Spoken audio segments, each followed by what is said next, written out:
Good morning, everyone. Namaste. I'm going to call in Archangel Michael to govern the space, to clear out all negative and lower vibrations from our mind, body, and soul. I'm going to call in Merlin, as well as Archangel Raziel, and as well as Archangel Metatron, in Divine Order of Melchizedek. We're going to be reading more out of my Psychic Empath. We are on the difference between empaths and highly sensitive people, which is very good information to learn about, guys, because a lot of people feel like they're an empath when in reality they might not be. States, through highly sensitive people and empaths almost read from the same script, there are some differences between the two. What you must first understand is that being a highly sensitive person or an empath is not mutually exclusive. You can be both of them at the same time. The following are some differences between the highly sensitive people and empaths. It says highly sensitive people take longer to wind down and restore their energy than an empath does.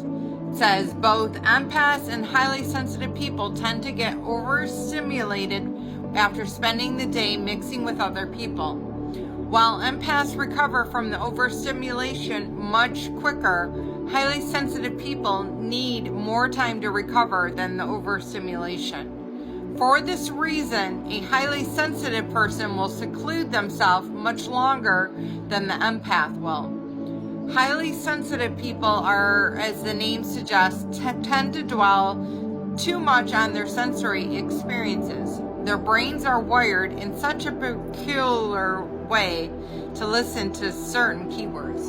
So that might be almost like an introvert, a highly sensitive person, because an introvert I'm married to, they need like 2 days to to deal with the fact that they've been around people, especially if they're not clearing their space and their energy.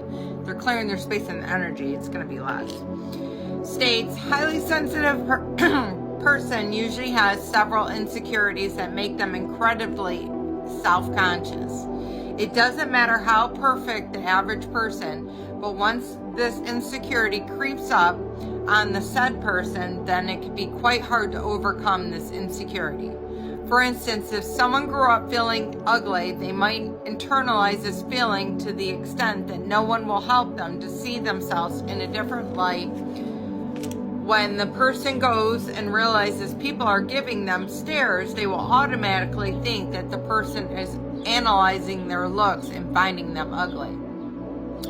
States, highly sensitive people are introverts, where empaths can either be introverts or extroverts. Says, for both highly sensitive people and empaths, the common personality spectrum they share is that of introversion.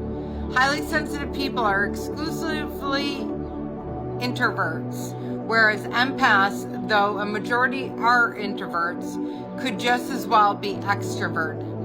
To understand why a highly sensitive person has no chance of ever being an extrovert, you have to understand how their mind works.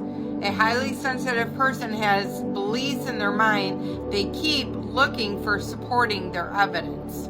Due to their extremely sensitive nature, they keep misreading what people actually mean. 100%. And that makes so much sense to me. I never thought of it from that perspective. I'm going to leave that there. I never thought of it from that perspective because people have always mistaken me. Always. Where I actually get people right off the get-go. They usually after a few months of knowing me are like, oh, you're so much different than what I thought you would be. I don't know what that means. I don't know what they thought initially. They don't really share that. But I'm assuming that they thought negative at first and then they think positive after.